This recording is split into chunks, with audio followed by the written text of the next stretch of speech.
नमस्कार, स्वागत है आपका एबीपी गंगा में। मैं हूं अवधेश। 7 के समीकरण की शुरुआत करते हैं क्योंकि अब बस 3 महीने का इंतजार है और तय हो जाएगा कि यूपी में किसकी सरकार बननी है। कौन किस पर गरजा, कौन किस पर बरसा, दिखाएंगे आपको। किसकी कितनी तैयारी है, कौन किस पर भारी है, कौन मौके पर चौका मार रहा है और किसका बैंड बज रहा है, ये भी समझाएंगे आपको।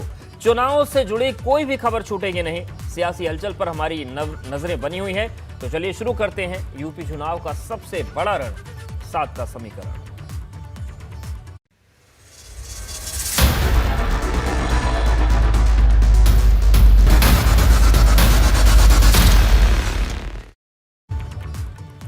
तो सबसे पहले बात आज यूपी के तमाम सियासी दलों और नेताओं की चुनावी रैलियों और जनसभाओं की। किस पार्टी और नेता ने कहां पर जनसभा और रैली की, देखते हैं रैली रिपोर्ट।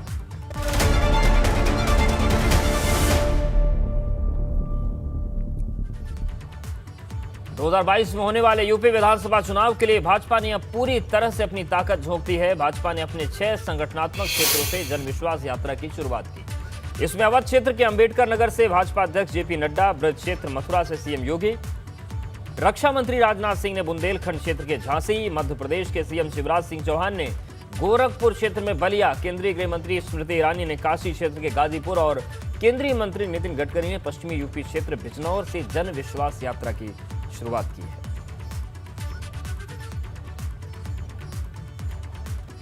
तो सियासी तौर से बीजेपी ने अपने 6 चुनावी क्षेत्र बनाए हैं और इन्हीं के छत्रपों ने वहां पर जन विश्वास यात्रा का शुभारंभ किया।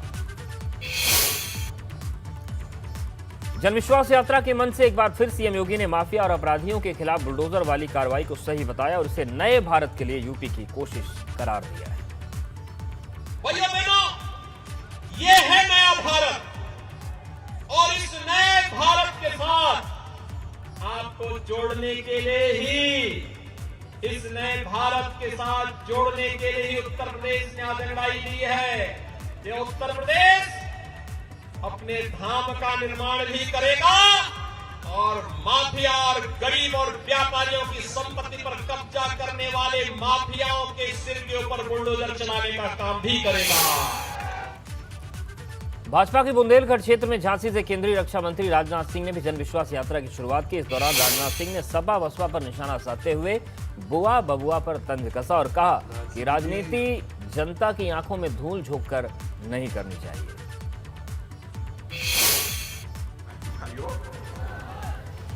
यहाँ पर तो सड़कें वड़कें या सब तो हमारे योगी जी ने बहुत बनवाई है, बहुत बनवाई है। कितनी में चर्चा है।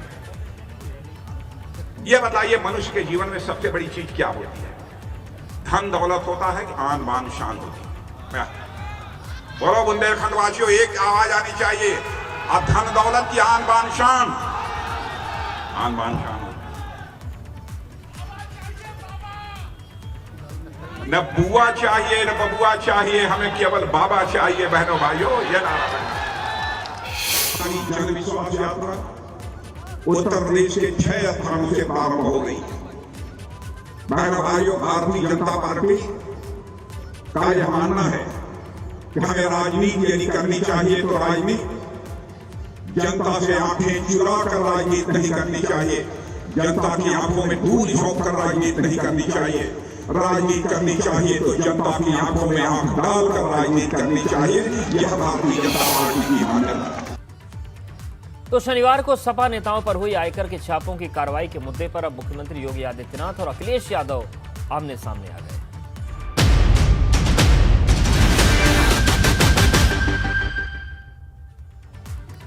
शनिवार को प्रदेश के कई ठिकानों पर शुरू हुई इनकम टैक्स की कार्रवाई को लेकर सरकार और समाजवादी पार्टी के बीच वार पलटवार शुरू हो गया है, जहां आज प्रेस कॉन्फ्रेंस कर सपा अध्यक्ष अखिलेश यादव ने योगी सरकार पर चुनाव से पहले दबाव बनाने के लिए आईटी की कार्रवाई के आरोप लगाए।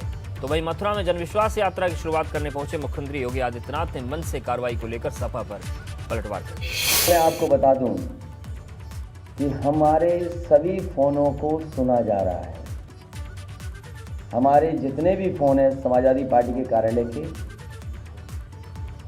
या हमारे संबंधित जितने लोग भी हैं, उनके मोबाइल को सुना जा रहा है।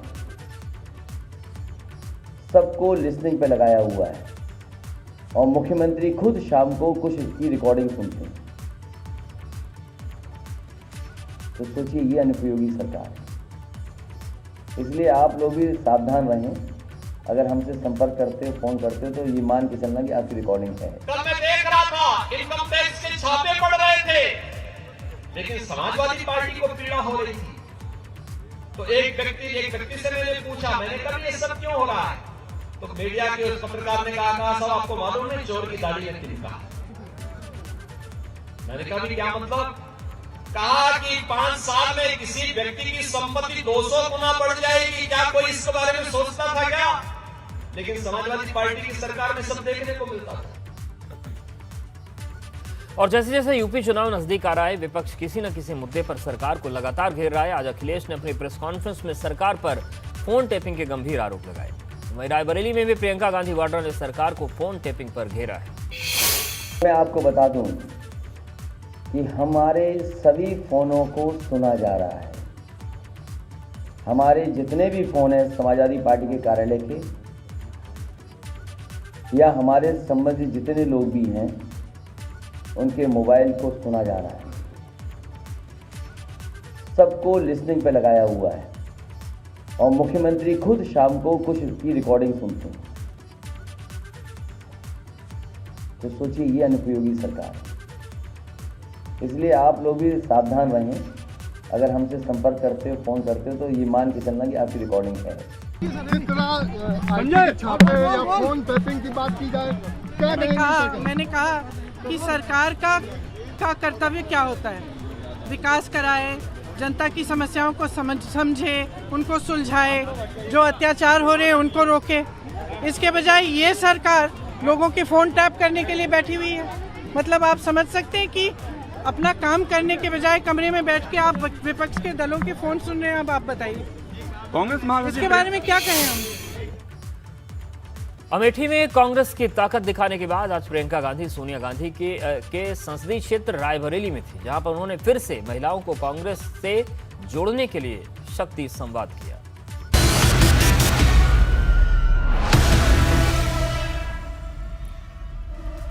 2022 के चुनाव से पहले हर राजनीतिक पार्टी मौके पर चौका मार रही है और कांग्रेस महासचिव प्रियंका गांधी वाड्रा आज रायबरेली में महिला संवाद कार्यक्रम में पहुंची तो उन्होंने कांग्रेस के महिलाओं वाले घोषणा पत्र का बखान किया। रिफॉर्म क्लब में आयोजित कार्यक्रम में पहुंचने से पहले प्रियंका गांधी ने चुरुआ में हनुमान मंदिर में दर्शन भी किए। महिलाओं से संवाद के दौरान प्रियंका ने कहा कि हमें महिलाओं के लिए कुछ करना चाहिए, कुछ चीजें हम आपको सशक्त बनाने के लिए करना चाहते हैं। कांग्रेस महासचिव प्रियंका गांधी पूरे उत्तर प्रदेश में कांग्रेस को मजबूत करने के लिए कमर कसी हुई हैं। इस वक्त रायबरेली में हैं और प्रियंका गांधी से हम बात करेंगे। कल अमेठी में हमने जनसैलाब देखा राहुल गांधी और आपके पदयात्रा में, और आज महिला संवाद कार्यक्रम रायबरेली में। हालांकि अब पूरे यूपी में कांग्रेस को पुनर्जीवित करने की कोशिश कर रही है, क्या खास उम्मीदें हैं? अच्छा, मेरे लिए हमेशा कोशिश, दूसरे कर रहे हैं, मैं कोशिश कर रही हूँ। मैंने किया है, कांग्रेस को मैंने मजबूत किया है, मैंने अपने संगठन को यहाँ पे मजबूत किया है। मुझे बताओ, यूपी में कौन सी ऐसी विपक्ष की पार्टी है जिसके 18,000 कार्यकर्ता जेल गए पिछले 1.5 साल में? कांग्रेस पार्टी के तो गए हैं ना। तो ये संगठन ही तो है। गांव-गांव में कांग्रेस का संगठन आपको दिख रहा है कि नहीं? तो मैंने किया है, तो कोशिश तो नहीं है। खास उम्मीदें हैं मैम? हमेशा उम्मीद अपने परिवार से ज्यादा होती है, क्यों नहीं। आखिरी सवाल मैं ये पूछूंगा, आपने कहा कि लड़की हूं लड़ सकती हूं नारा दिया कांग्रेस ने, और ये एजेंडा सेटिंग रहा, एजेंडा सेट हुआ, तमाम पार्टियां महिलाओं को लुभाने के लिए कार्यक्रम कर रही हैं। ये जो आपका दावा है, परिवर्तन शुरू हो गया है। देखिए, महिला की जो शक्ति है, मैंने कहा आधी आबादी हो, आप अपनी शक्ति को समझो, ठीक है।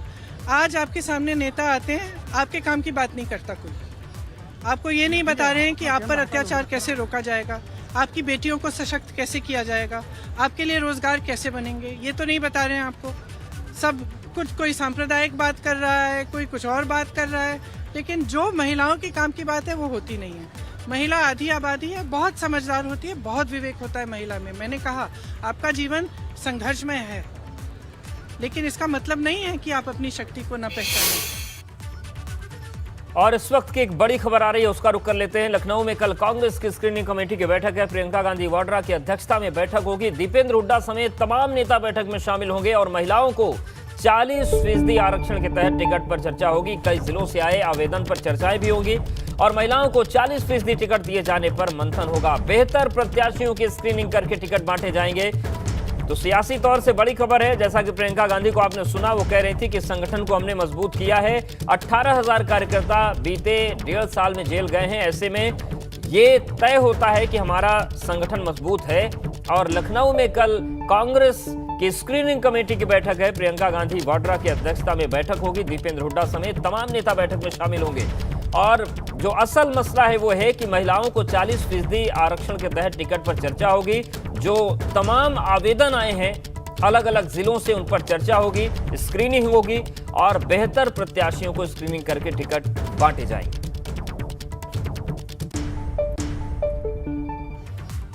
वहीं भाजपा खुद को अनुशासित कार्यकर्ताओं वाली पार्टी बताती है, जिसकी तारीफ कभी मुलायम सिंह यादव ने भी की थी। लेकिन आज झांसी में राजनाथ सिंह की मौजूदगी के दौरान अनुशासन को ताक पर रख दिया गया और पुलिस कप्तान से ये लोग भिड़ गए।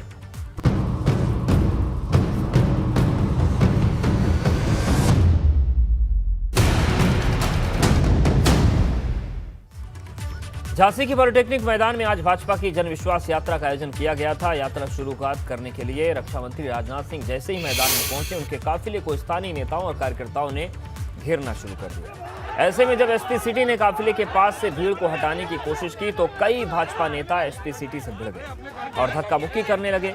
पीले रंग की जैकेट में एसपी के साथ उलझते दिख रहे शख्स को भाजपा पार्षद दिनेश प्रताप सिंह बताया जा रहा है। ऐसे में सवाल ये है कि अनुशासनहीन नेताओं का बैंड बजेगा कि नहीं बजेगा।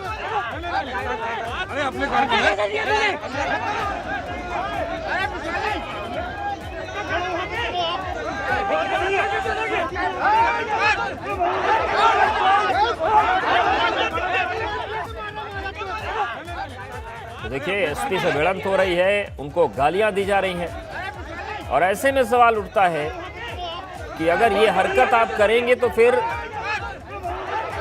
चंदौली की तस्वीर पर सवाल उठाने का हक क्या भाजपा का बचेगा? क्योंकि जब चंदौली में सपा कार्यकर्ताओं ने डिप्टी एसपी से बदतमीजी की थी, उस वक्त भाजपा ने सवाल उठाया। लेकिन आज भाजपा की तस्वीर झांसी से आई है, जहां पर जिले के कप्तान से बदतमीजी की जा रही है, भिड़ंत की जा रही है, गालियां दी जा रही है। तस्वीरें आपके सामने।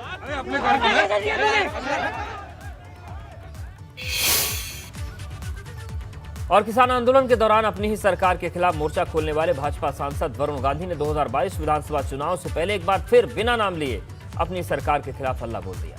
वरुण गांधी आज अपने संसदीय क्षेत्र पीलीभीत में कई विभागों के संविदा कर्मियों से संवाद करने पहुंचे। इस दौरान वरुण गांधी ने पहले संविदा कर्मियों की समस्याएं सुनी और फिर मंच से बिना नाम लिए पेपर लीक के मामलों और संविदा कर्मियों के मुद्दे पर हमला बोला। केवल कुछ महिलाओं का और कुछ गरीबों का मसला नहीं है,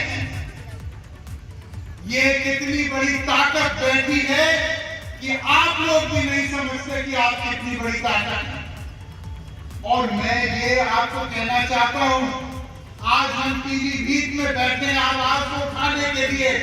जब आप लखनऊ में बैठेंगे और पूरे दिन बैठेंगे तो वरुण गांधी पूरे दिन आपके साथ लखनऊ में बैठेगा। मैंने आवाज उठाई, टीईटी एग्जाम अभी कैंसिल हुआ था, पेपर लीक हुआ था, किसने आवाज उठाई? वरुण गांधी ने आवाज उठाई। क्या मैं सही कह रहा हूं कि मैं गलत कह रहा हूं? और मैं अकेला आदमी था जिसने कहा कि 17 एग्जाम कैंसिल हुए पिछले 2 साल में, 17 एग्जाम पेपर लीक हुए। कौन जवाब देगा? जो जाके लखनऊ और इलाहाबाद बच्चा बैठता है, कम से कम 15-20 हजार रुपए उसका खर्च होता है। खर्चे के बाद भी हम छोड़ दें, उसके भविष्य का क्या होगा?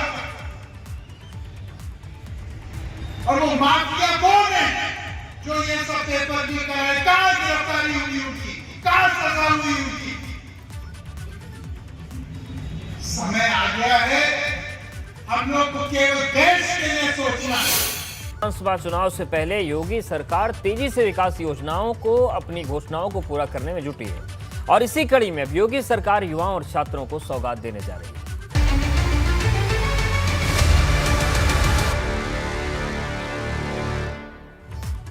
पूर्व प्रधानमंत्री अटल बिहारी वाजपेयी की जयंती के मौके पर 25 दिसंबर से योगी सरकार प्रदेश के युवाओं और छात्रों को मुफ्त मोबाइल और टैबलेट बांटने की योजना शुरू करने जा रही है। मोबाइल और टैबलेट वितरण का एक कार्यक्रम लखनऊ के अटल बिहारी वाजपेयी स्टेडियम में आयोजित होगा। जिसके तहत पहले चरण में अंतिम साल के छात्रों को मोबाइल और टैबलेट बांटे जाएंगे। इसमें प्रदेश के हर जिले से छात्र छात्राएं शामिल होंगे। आपको बता दें कि यूपी सरकार 1 करोड़ युवाओं को मुफ्त में मोबाइल और टैबलेट बांटने वाली है, जिसके तहत पहले चरण में 60,000 मोबाइल और 40,000 टैबलेट बांटे जाएंगे। तो चुनाव से पहले यह बड़ा दांव चला गया है। हालांकि अखिलेश यादव इस पर सवाल उठा चुके हैं और उन्होंने सवाल पूछा कि आखिर 4.5 साल में कितने टैबलेट लैपटॉप बांटे गए, ये भी सरकार को बताना चाहिए। तो 25 दिसंबर को कार्यक्रम है लखनऊ के स्टेडियम में, इनका स्टेडियम में, और पहले चरण में 60,000 मोबाइल और 40,000 टैबलेट बांटने की तैयारी है।